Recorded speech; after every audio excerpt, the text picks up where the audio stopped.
நம்பிக்கையும் பேரன்பும் பெரும் கருணையும் கொண்ட ஒரு பேச்சாளர் பெருந்தகை கவிதாசன் அவர்கள். ஒரு முறை அவர் ஒரு மேடையில் பேசிக் கொண்டிருக்கிறார்.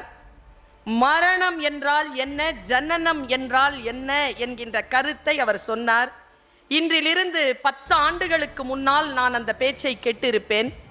இதுவரைக்கும் அல்ல, இதற்கு மேலாகவும் என்னுடைய வாழ்க்கையில் என் நெஞ்சுக்குழியில் என் கடைசி உயிர் மூச்சு இருக்கும் வரைக்கும் சில விஷயங்கள் மறக்காது இல்லையா? அப்படி அந்த ஜனனம் மரணம்ங்கிற வார்த்தை எனக்கு மறக்காது. அதற்குரியவர் கவிதாசன்.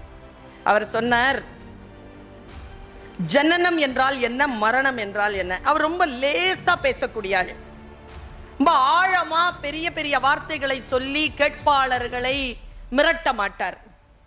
ரொம்ப சிம்பிளா சொல்வார் விஷயங்களை. அவர் ஒரு முட்டைய உருவகமா எடுத்துக்கிட்டார்.